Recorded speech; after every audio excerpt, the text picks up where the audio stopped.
what happens in Egypt has profound effect on the rest of the Middle East. And that's why I think this discussion is so important. After the Arab Spring protests broke out in Tunisia and Libya, protesters in Tahrir Square began calling for the ouster of longtime strongman Hosni Mubarak. After initially seeing Mubarak as part of the solution to Egypt's future, the United States eventually joined calls for Mubarak's ouster. Mubarak was arrested, and as you know, the Constitution revised and democratic processes were set in motion. But 2.5 years later, nothing as it seemed it would be at the time. Under a democratically elected President Morsi, the Muslim Brotherhood pursued an Islamist agenda and governed in an increasingly undemocratic fashion. Following a wave of anti-Morsi protests, the president was then ousted in a military coup with an ensuing crackdown on dissent that has seen over 1,000 people killed. Now Mubarak has been released from prison, Morsi placed under house arrest, the Muslim Brotherhood now banned as an organization. The United States, which had called for Mubarak's removal, has now avoided labeling Mubarak's ouster as a coup in order to preserve U.S. military assistance to Egypt, all while urging a return to democracy. What is the way forward for Egypt and for U.S. policy from here? Look, the title of this discussion is the military the answer? So what is the question? The question, who can help guide Egypt to democracy? Who can bring the stability back to the country? Who can be a reliable ally for the United States? Clearly, the military is not the answer to any of these questions. And Morsi richly deserved to lose an election. But I want you to notice that's not what happened. They did not get an early election. And why was that? It was because the military had no concern for preserving democratic procedure. If they had allowed the game to be played out, they probably could have maneuvered the Brotherhood into an early election. And that would have kept Egypt on a kind of a democratic path. Instead, what we see going on now is an effort to reconstitute a kind of authoritarian order with a bit of a liberal veneer.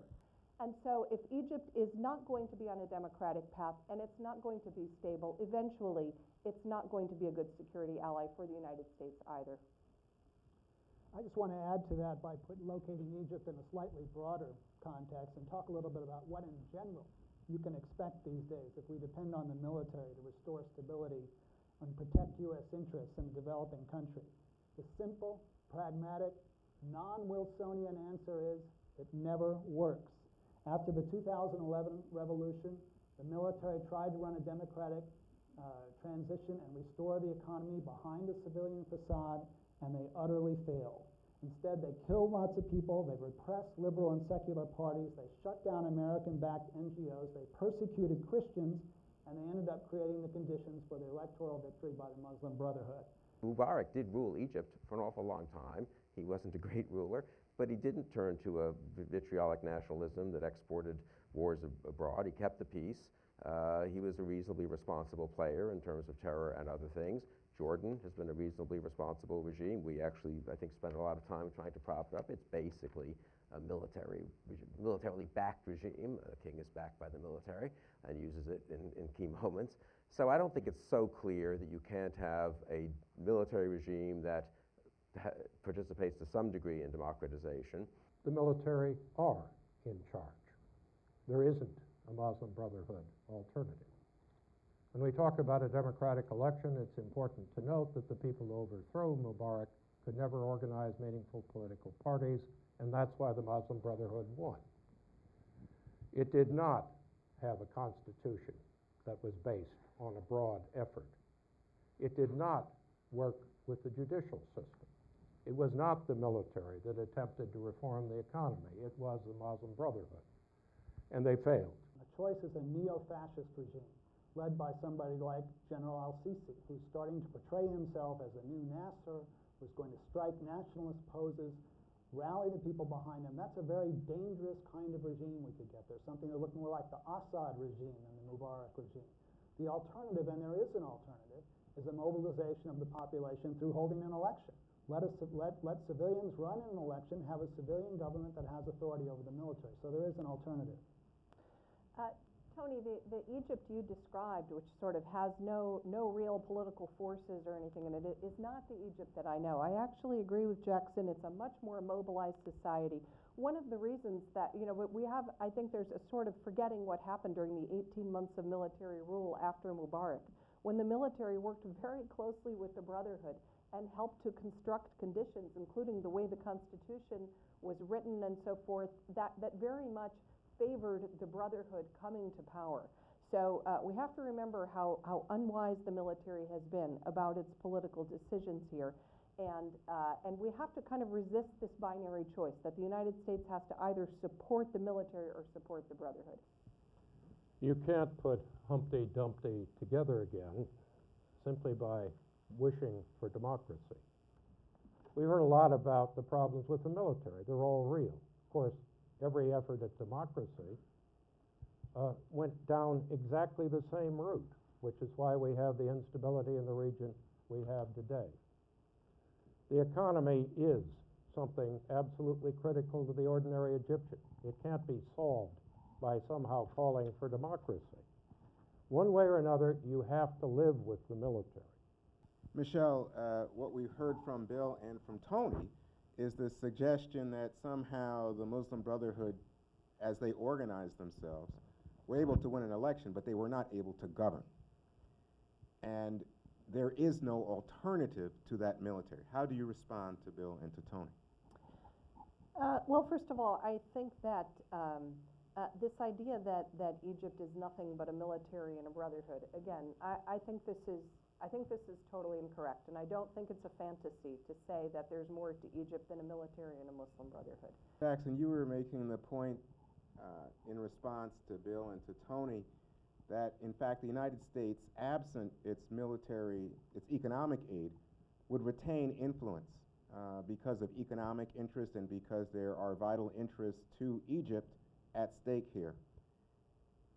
Do you really believe that if we withdrew all military aid, that the United States would continue to have influence over developments in Egypt? I don't think it's a matter of withdrawing all military aid as we slam the door and walk away.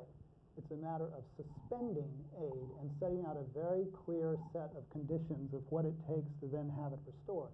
And then I think if you did that, what you would see happen is what we've seen happen many times in the past, is the regime doing everything in its power to get the aid back and meet our conditions. Well, let's stop there for a second. Michelle, just respond directly to what Tony is saying now about the failure of the Brotherhood and the need for the military.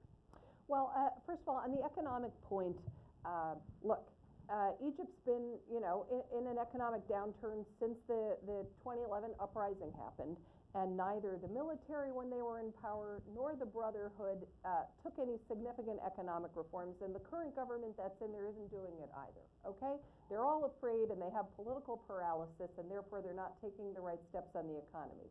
And that, it's understandable in a post-revolutionary kind of situation. This is actually a useful answer, because I think Michelle has made the case, would now have to make the case based on your answer, that different policies would lead to greater stability than simply sort of a hands-off attitude of leaving the military alone for now, which is basically, I think, what I at least am for, and I think Tony.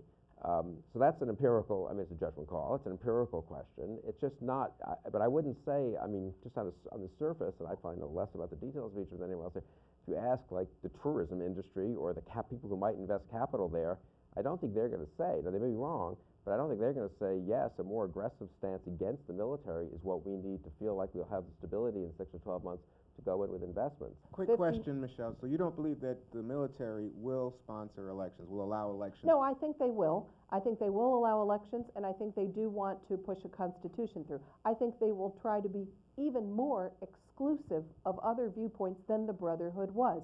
They've got a 50-member constitutional committee with one Islamist in it. And they are, crushing the Muslim Brotherhood to the point that if it's able to participate in elections at all, it will be in an extremely disadvantaged position. And I think what we need to do in Egypt is to try what we haven't tried, which is to actually use our leverage, the very substantial leverage that the United States have. And the way to do that is to once and for all do what we said we were going to do and suspend aid. not walk away, not refuse to engage, but suspend aid along with a clear set of conditions for what will take to get the aid back. And those conditions will not be things that we make up.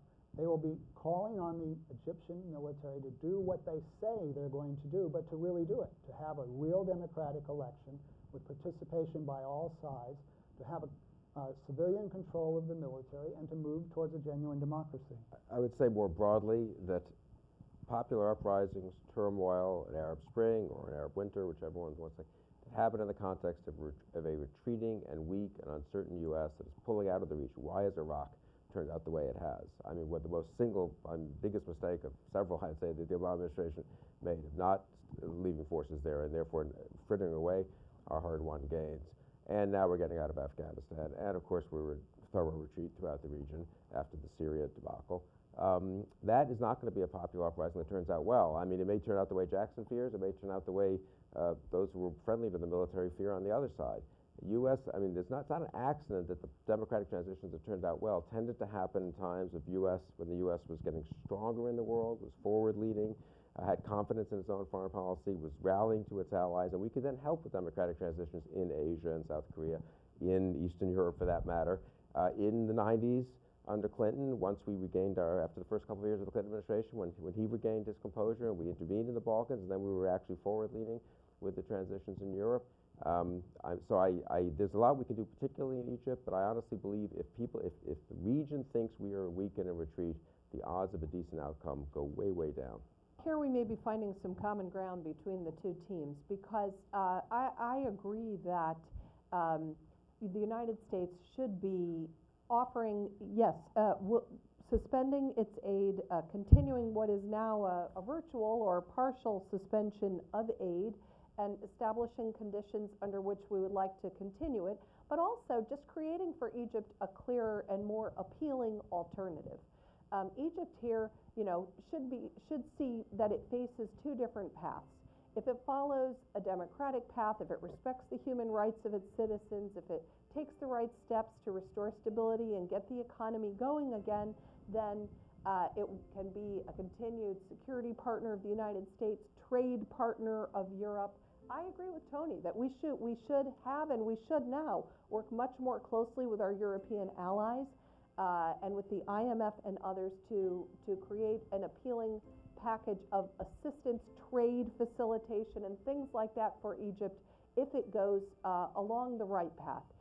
Because otherwise, if Egypt doesn't do that, it's going to go down the path of becoming a pariah, of alienating the United States, alienating Europe, not bringing back tourists and investments, and however many billions they get from the Gulf states, just to be a recipient of Gulf largesse is not going to get Egypt back on the path where it really needs to be.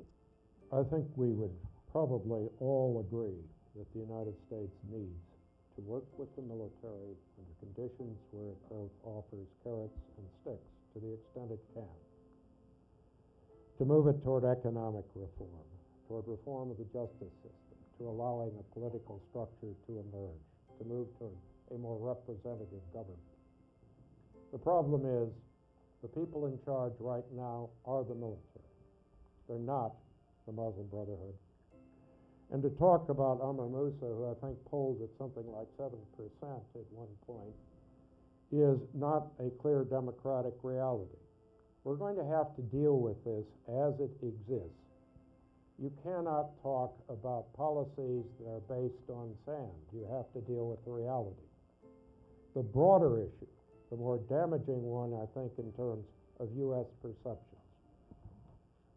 Most of this region is not going to move towards stability quickly. The demographic, the economic, the political problems are simply too deep. It is going to take a lot of time and a lot of American patience. It means working country by country. And here, I think, frankly, the Secretary of Defense, the Secretary of State, the Obama government, and I say this as a former security assistant to John McCain, did in many ways what it should have done, and the country team did what it should have done. It used the leverage it had. Where I fundamentally disagree with Jackson, and perhaps to some extent with Michelle, is the idea we have that much leverage, either in Egypt or most of the region. We are going to need a lot of patience, a lot of strong country teams, the use of aid constructively, not in terms of black and white binary issues. We don't have that kind of force or capability.